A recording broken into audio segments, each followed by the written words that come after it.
Ya, bisa dilihat dari beberapa fitur terbaru yang ada di Apple Watch 9 ini semakin canggih dan semakin mutakhir. Tapi kalau secara dari looks design,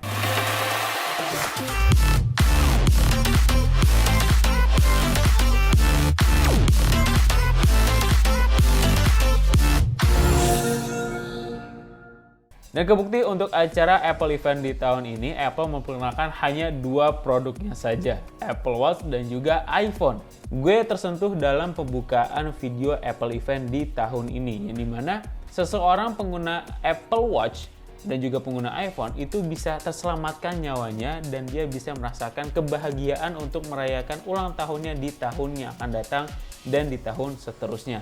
Dan itu menjadi sebuah sisi di mana Tim Cook berbicara bahwa Apple dan iPhone adalah salah satu produk yang sangat esensial bagi brand Apple. Yang pertama untuk Apple Watch seri ke-9, kalau dilihat dari desain ya masih sama aja lah dengan beberapa desain Apple Watch sebelumnya karena bentuknya sangat banget mirip, tapi ada perbedaan di bagian chipnya yaitu S9 SiP. Ada major upgrade di bagian on-device Siri, yang dimana Siri berkolaborasi dengan aplikasi Apple Health yang ada di Apple Watch.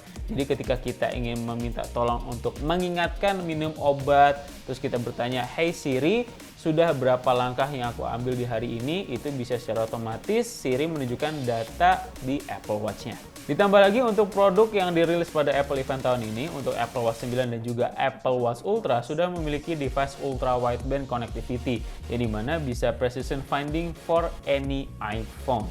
Beberapa tambahan lagi update fitur yang ada di Apple Watch Series 9, seperti penambahan fitur yang namanya crash detection, fast charging, cycle option, habis itu ada tambahan nits untuk tingkatan brightness hingga 2000 nits, lalu ada advanced cycle tracking dan HomePod integration. Ya, bisa dilihat dari beberapa fitur terbaru yang ada di Apple Watch 9 ini semakin canggih dan semakin mutakhir. Tapi kalau secara dari looks design, masih kelihatan sama aja.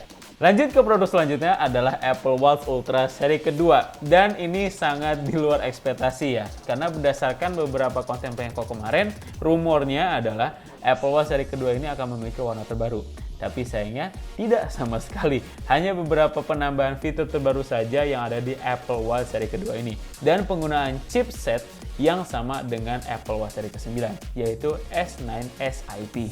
Ini dia beberapa update fitur terbaru yang ada di Apple Watch Ultra seri kedua. Yang pertama, tingkatan kecerahan dari 2000 nits sekarang menjadi 3000 nits. Lalu untuk pencatatan ketinggian ketika lagi di gunung di minus 500 sampai 9000 meter elevation range. Modular Ultra Watch Face, new band colors, on-device Siri, new cycling features, flashlight boost, dan bisa digunakan diving di kedalaman 40 meter. Tapi di bagian Apple Event untuk memperkenalkan produk terbarunya di Apple Watch Ultra, gue cukup amazed dengan apa yang dilakukan oleh pengembang software untuk di Apple Watch. Meskipun gue tuh belum tahu pasti apakah fitur double tap finger ini hanya ada untuk Apple Watch dengan chip terbaru yaitu S9 SiP atau bisa juga digunakan dengan Apple Watch yang bisa mengunduh watchOS 10. Tapi yang paling keren dari double tap finger ini adalah memudahkan penggunaan Apple Watch.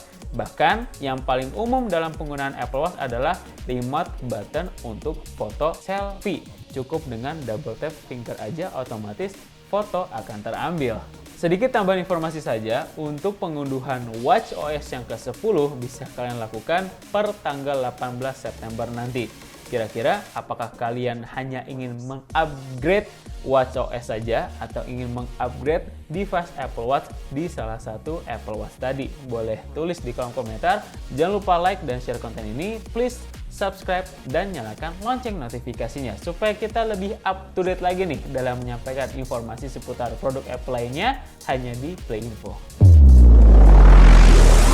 Playworks, the official license store.